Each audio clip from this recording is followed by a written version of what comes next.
Okay guys, XCup Fall. I was about to say the XCup Summer, but yeah, the XCup Summer is over and we are in the second season. The XCup Fall is starting now. We're using the same system that we used for the summer season, aka we have multiple qualification tournaments, small tournaments where the teams will gather points that will lead them, or that will then be accumulated, and that is going to be displayed in a leaderboard, and of course the top 8 in the leaderboard will make it to the playoffs. The same principle that we followed the last time when we had the XCup Summer, and I'm pretty hyped for it because not only is it awesome to have another Heroes of the Storm tournament. Again, big shout out to our Mr. X who's also sponsoring this tournament.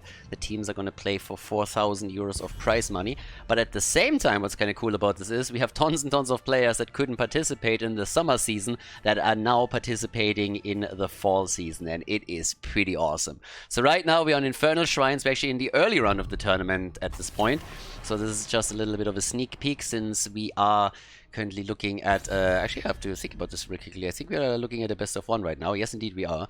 And then after that we're moving into best of 3 territory. But the game is so insane, I was like, alright, let's get this on anyway. So we're in Infernal Shrines, and you see that on the left we have Chili Mountain. So you've seen the lineup already played out in other tournaments that we had. We have Wubby, we have Marcus, Mexia over here. And then take a quick look at Kalle Berget. I have no idea how exactly to pronounce it, but obviously Swedish means cold sandwich, I think. Or cold baguette, which I think is amazing because half of the people playing in there are Swedish and it's cold in Sweden, and the other half are baguettes. So yeah, French players. And yeah, with all of that in mind, the name is completely perfect, and Mene is playing together with Breez and Poik, plus Banana and Monkey, so it's absolutely insane what kind of a lineup we have for those matches. Yeah, it's incredible. I think the fall season is gonna be insanity. Absolutely insanity. So yeah, we'll see what we're gonna get here, but for now obviously we got Blaze already locked in as our first pick. Maka was, by the way, already earlier telling me that Kalle Berget basically means also Chili Mountain, just in Swedish, so maybe there's a little bit of next level trolling going on. But when I put that thing into Google Translate, it gave me the... No, actually, it wasn't Google Translate, it was someone else. I asked someone that lives in Sweden, and that told me that, yes, it could very well translate in Cold Berget. Either way, whatever, 2 top teams, a lot of former HGC players that we have, tons of fun. A little Nara on the first pick here for our boy Mene, and we got Stukov played by Banana Age. So yeah, I'm hyped for this one. It's actually a little bit of a shame that the 2 of them meet in the first round already, simply because that means that one of them is going to drop out now. Again, it's only the first qualifiers. There's plenty of qualifiers to participate in for the teams to gather some points and establish themselves at the top of the leaderboard to make it into the playoffs. But it's still pretty awesome to just see top-level players like those guys come back in here. I mean, if you remember, for example, Smexy and Market the last time, they tried together with Wubby to qualify very late for the playoffs of the XCup Summer, but couldn't really make it since they, because of vacations and holidays, could only participate in 2 events. And some of the others that you see in here, they just couldn't play throughout the entire summer. So now we have basically the old Fnatic together, which is insane to begin with. Now we got a ban on the Haka as a side laner, and here in Infernal Shrines they have heavily committed now to a side lane and just tanked bans, but we have also Zeratul that gets eliminated after Lunara was picked. So what Mene is trying to do here is make sure that he has not a Zeratul leaving up his butt 6 days to Sunday. The Urel ban against the red team, so in this case it's not a ban against Wubby, but it's actually them banning it out to make sure that Urel can't be played here to control the point even further. Could still see, for example, Leoric make an appearance here. It's Infernal Shrines after all. We got a Junkrat pick already on the side of Chili Mountain. And, well, what a... there's the Monkey Samuro. They actually went for it. Monkey is known for his Samuro plays and for his absolute cancer style. Back in the days of HGC, it was actually a Thero that used Samuro after like picking it up from Monkey in Hero League. And Samuro was played for, I think, a week before teams finally realized how to counter him properly. But every single time Samuro was played, it was just a huge chore for the team that faced off against him to deal with him. So Monkey is the OG, and Ethereal Angel was copying him a bit back then. Now we have Monkey himself in action with a Samuro play, and I cannot wait. And I'm very curious to see what the next pick is, because back in the days on Sky Temple, you saw sometimes Samuro and Abatha being played. Now, Abatha is not really a pick that you would expect on Infernal Shrines, but if they want to really annoy them, that might be an option. So, yeah. Falstad then again, and we also have Tyrael here for Wubby. He's playing the main tank again for his team. And there's the Carrigan pick for Poik. Game number 1. Well, the only game in the best of 1, but we have our first game in the XCup fall season. Let's go, everybody. We're on Infernal Shrines, and we have Chili Mountain going up against Kalle Berget, which, again, still is a little bit up for interpretation. Apparently means also Chili Mountain, but just in Swedish. So it's the Swedish version of the blue team. And, well, some interpretations go against... my interpretation is the cold Berget. Sweden because it's cold, and Bergets because we got a couple of Bergets playing over there. Either way, it's going to be a pretty awesome game to start the fall season off. Honestly, this is amazing. And, well, we're not going to go over the players directly. We're going to have a quick look at the game as it already starts up. But just seeing Breez at the front line again is absolutely awesome. Monkey on Samuro, that is that's the cherry on top of the cake, honestly. There's a little bit of cheese that he brings to the game and a nuisance for the blue team that will be fun to watch. So let's see how exactly Chili Mountain is going to react to it and what they can do here. We have on level 1 the Way of Illusion. And of course rotations now already ongoing. Mene the one hopping around on Bambi, going full Lul Nara on us. And this should be a pretty awesome one. I'm a little bit sad that it's not a best of 3 series, but we have a lot of qualifiers coming before the playoffs start, and I'm sure that those teams will meet again. If not here, then in the playoffs. Because let's face it, right now we can probably safely assume that both of them will one way or another make it into the playoffs. The question is always, which position are you going to have? What kind of seeding are you entering the playoffs with? And I guess there could always be a bit of an upset. We have other top teams, of course, that are also going to participate in the XCup Summer. Talking about Team Wah, about the Hardos, the Donuts. There's a lot going on. And we had some new up... Oh, Whoopi! Look at that! Pulling a Lauber. Going down right at the beginning of the game. That was a quick kill against Tyrael. So, yep. As I was about to say, we had a couple of surprises in Meta Madness, for example. Team Rage did incredibly well there, and I would love to see what they can pull off playing in the XCup Fall, so that should be fun too. But, well, at this point, we have a bit of a... I don't want to call it a dominant position, but we have a bit of a head start for Kalle Berget, as they're going for the double camp, so they get the second camp at the bottom of the map. We have on level 1, by the way, the low blow for Stukov, so full on spec into the lurking arm, now that level 7 is going to kick in next. And magic spit plus the incinerator gauntlets. A lot of auto attack styles here on level 4, including our boy Falstad, the dwarf on the Griffin. And the first objective is actually spawning topside. Now the teams are still going for the shamans here.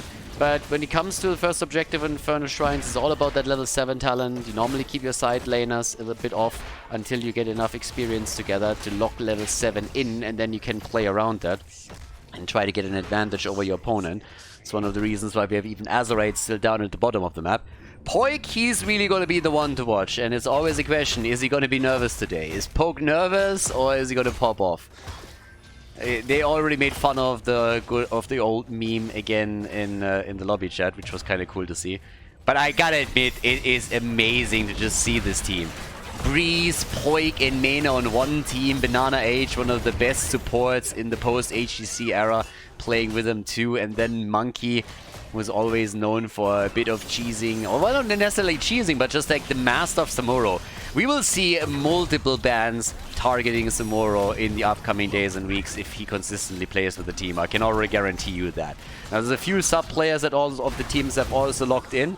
And talking about locking things in, Carrigan got locked in down at the bottom of the map. And that was a rotation that didn't really work out for her, so Poik is down. Very nervous apparently today. Easy kill against him also gives him a level 7 talent, and therefore the upper hand on the first objective. Breez has to move out. And already Junkrat trying to control the choke point a bit with the first mine that he places down there. Now we got still Monkey in the middle of the map, and with level 7 now being available on both sides, that also gives us a choke and pollen. And on top of it, we have finally here the growing infestation plus conviction. The first objective, on the other hand, there's no doubt that Chili Mountain will lock that in eventually, unless they get wiped here by Kalle Berget. And well, the kill against Marke might be a good start, and they're about to get it. They're locking the damage in, but Brightwing and Teriel are saving Marke. And that was a very, very close call, but they made it happen. And that secures them not only the Mortar Punisher, but also a 5-man, 4-man push at the top, considering that we still have Blaze and Kerrigan at the bottom or middle of the map to soak up additional XP. So yeah, pretty awesome setup. Well, right now, what do we have? We got 1-1. There's already the wall gone, and they're starting to jump straight into the forward to do a little bit of extra damage. Nothing really too crazy. Poik is still hovering on the money pick, this time a bit more careful, as you can see. It's just sitting there saying like, alright guys, I'm not dismounting, I'm not doing anything. I'm just going to scout that out if they want to gank me, and I'm not going to be able to do anything here. And yeah, there it is. Now, at the same time, in the middle of the map, still a bit of experience to be gathered. We got a kill for a kill this far in the game. Nothing too fancy. Chili Mountain and Kalle Berget currently with a 1-1 kill score, level 9, nearly level 10 in. So the first objective did some damage, but they still were able to save the fountain, so that's good. The fort didn't fall.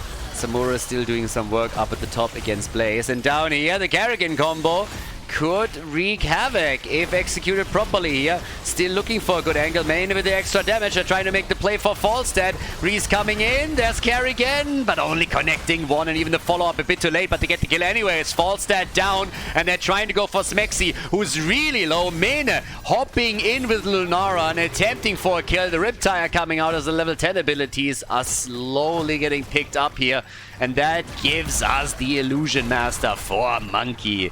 He's going to try and use the macro in the late game to just destroy Chili Mountain. So, now with that in mind, we got the Falling Sword already in. We have at the same time the massive shove coming through.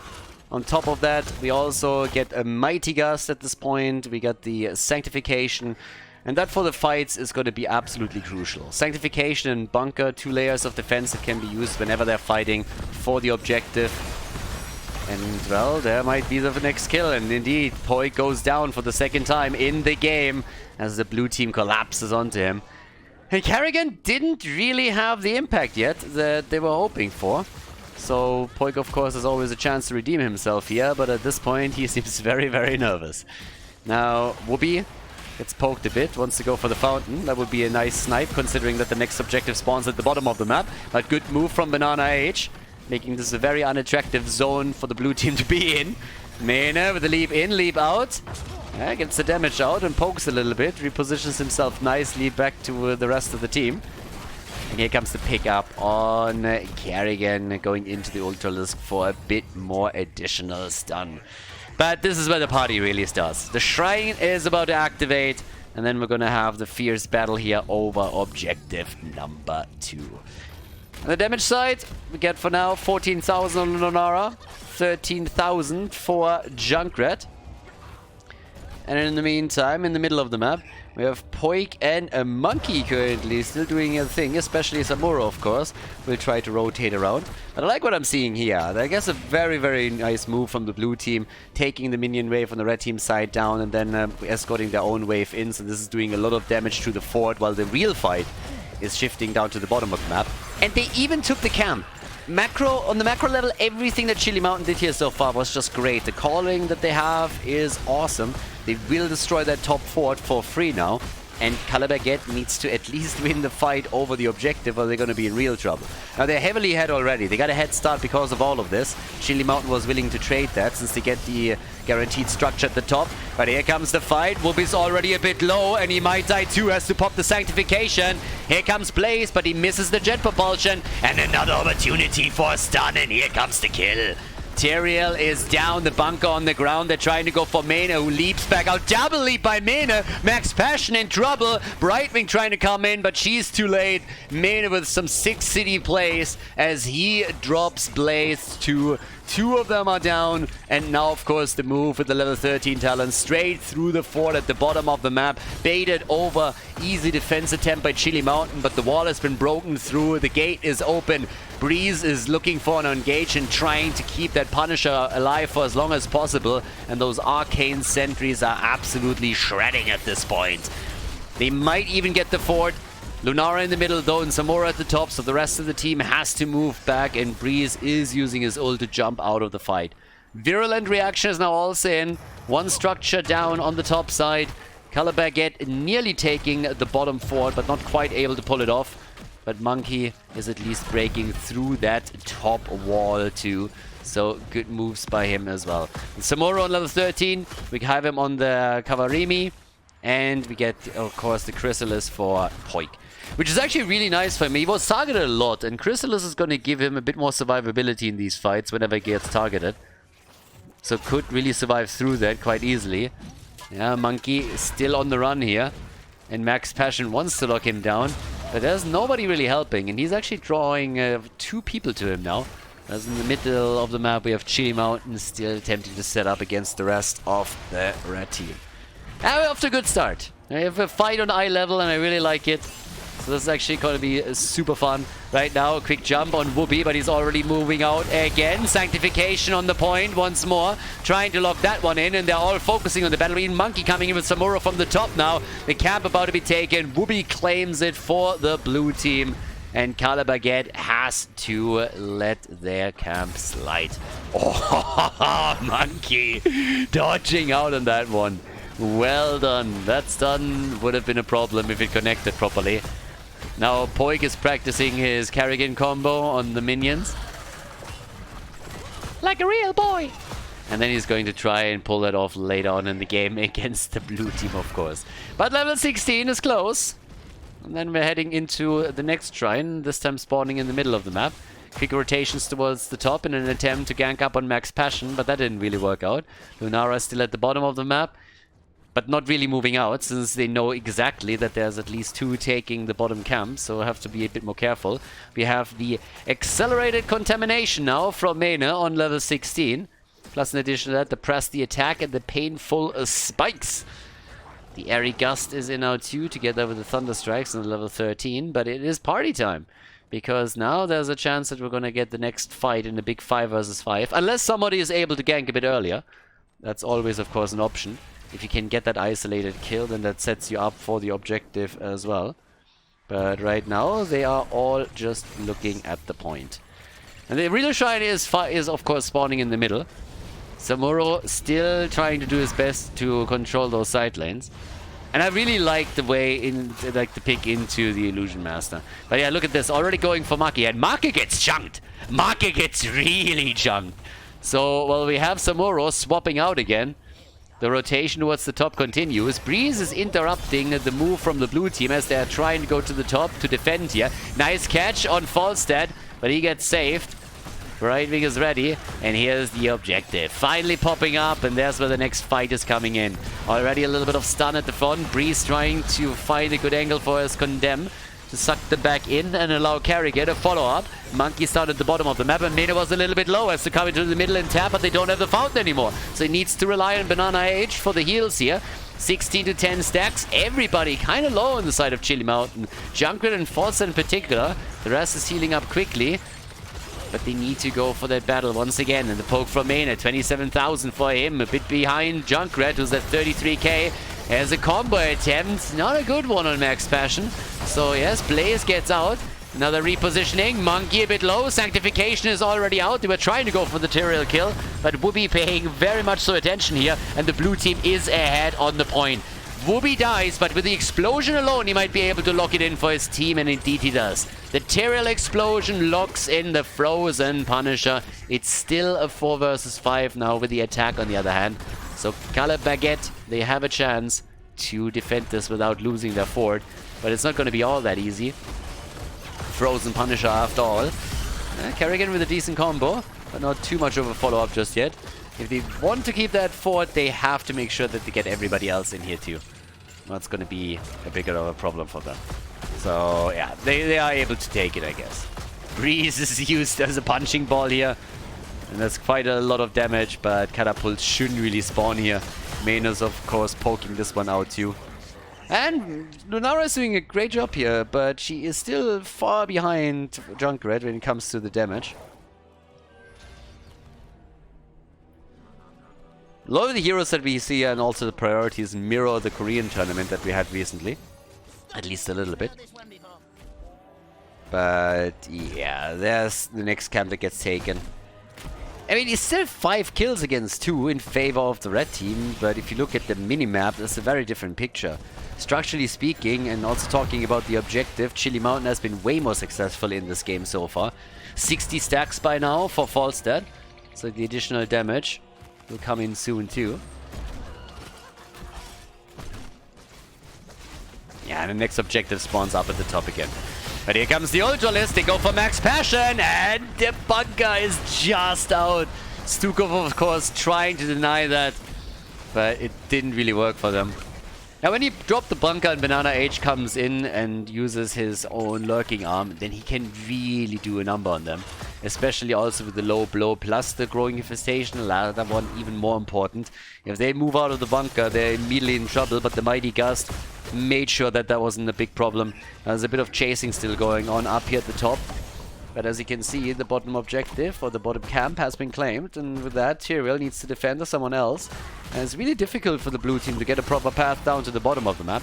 Market could, I guess, fly. Not really a cooldown you want to use for that, though. But yeah, 19 to 19. 5 kills to 2. And the next objective spawning topside, which gives Chili Mountain an advantage because, well, they still got the fountain there. Okay. Falstad, he can of course global around a bit down at the bottom of the map. And to an extent, Monkey can deal with that. So, by the way, it's absolutely fitting that Monkey is using the Monkey King skin. Absolutely love that. 20 talons are ready now. We got the intensifying toxin in, we got the Heaven's Fury, Bio Explosion Switch, and of course, even more important, the 3-blade style right here. Falstad, Marke, yeah. This is exactly why they are playing a global like Falstad. If you have the birdie, then you can always put the side lane pressure on the other side of the map, and that's what he's currently doing. So likely going to sacrifice that fort even, since everybody on the red team is focusing at the top, which they should. I mean, getting the objective now, 16 minutes, 17 minutes in, is going to be super important for them. So yeah, let's see if they can lock it. It's all about the kills at this point, because Kalle Berget, they did much better in the team fights. That's actually not even quite true. It's not much better, but they did better. They were able to get more kills, just in general. But they haven't won a single Punisher yet. So there's that. And here comes the attack again. So they're going to try. Poig is the one that's already on the point itself and trying to give the team an advantage. And they have a very solid one already. They're sitting at 20 stacks towards the Punisher. Now finally Chili Mountain is trying to get into a decent position for it. Oh, Samuro! Samuro! And there's the kill! They followed all the copies, took Samuro down, and Chili Mountain with some sick plays. A kill on Stukov to make it a double. And they're now focusing also on our boy at the top. And Poig is able to get the Arcane Punisher for the team. He himself is not going to make it here, but at least he was able to get that. So Kerrigan is dead, but they got the Punisher. Now that Punisher is going to do some work, but of course there's an entire 5-man of the blue team still pushing through the top, and they're going to make a play for keep. And they should get it. I'm just looking at that timer and I'm thinking, can they get more? With Sanctification still up, there's definitely a chance that they're going to try and pull that one off. It's all about delaying them now. Delaying them to make sure Samuro and Stukov make it back into the game. The keep is going to fall 100%. The question is, what else can they do? And they're not making a play for it now. It's not enough time. But they got the keep, and that's pretty much all that you can ask for there. Now, up at the top, they're also going to suffer quite a bit of damage through the Punisher. Keep in mind, this guy already took the fort out topside, so that's already nice. And now he's going to work through that wall, which he should get to. If Breez can at least dismount them a bit longer, that would be neat, because that allows them to buy even more time for the Punisher, but not too much, because 2 of the heroes already Hearthstoned. So we are Falstad and Junkrat defending. But they're definitely trying to fight back as best they can. It's 5 kills versus 5 kills. And it's pretty cool. Now, again, quick reminder, this is a best of 1. We are still in the first qualifier for the XCup Fall. It makes me so giddy to cast this first game. You have absolutely no idea. Casting the first round of the tournament and then having this much star power and former HGC power in the first game, the first map, is just crazy. So just think about what we're going to see over the next couple of weeks when we're looking at all those tournaments. We have the cups coming up every Wednesday and Sunday, and it's going to be awesome to watch who is making it towards the top. Because so far we always had a bit of a favorite during the XCup. Team Wah was just a little bit better than most teams. But even they were consistently contested by the Hardos and by the Donuts. Now we have 2 more candidates that appear in the top level pool with Chili Mountain and Kalle Berget. And that makes 5 teams that are fighting for the top position. So I cannot wait to see how that is going to shape up with all of the tournaments and the qualifiers that we have coming up. Now, the next objective is spawning bot side, and obviously it's the red team that needs to be a bit more aggressive, and they're currently looking for any engage that they can get, or pretty much looking for an opportunity to gank up on someone. It's probably a little bit more specific here. They have a Lunara, a lot of damage that they can drop, but it's just not enough compared to what we're seeing from Junkrat. And they've been falling in 1 or 2 traps already. But down here at the bottom of the map, Breez, yeah, he's still fine, using the Iron Skin also, breaks the trap with it as well. Yeah, it's a pretty crazy game. The 3 kills against Kerrigan, on the other hand, a little bit concerning. I mean, don't get me wrong. Oh my god! Wow! Yeah, talking about Kerrigan. The 3rd kill against him was at the top when he sacrificed himself in order to get the objective. But the 2 earlier were both plays against him where he got ganked heavily. In this case, he nearly soloed the bird. Falstad just barely got out. And here comes the engage once again with the bunker getting dropped very early in the fight. Max Passion far away from the max hit points, so he has to be careful. But the heals are coming.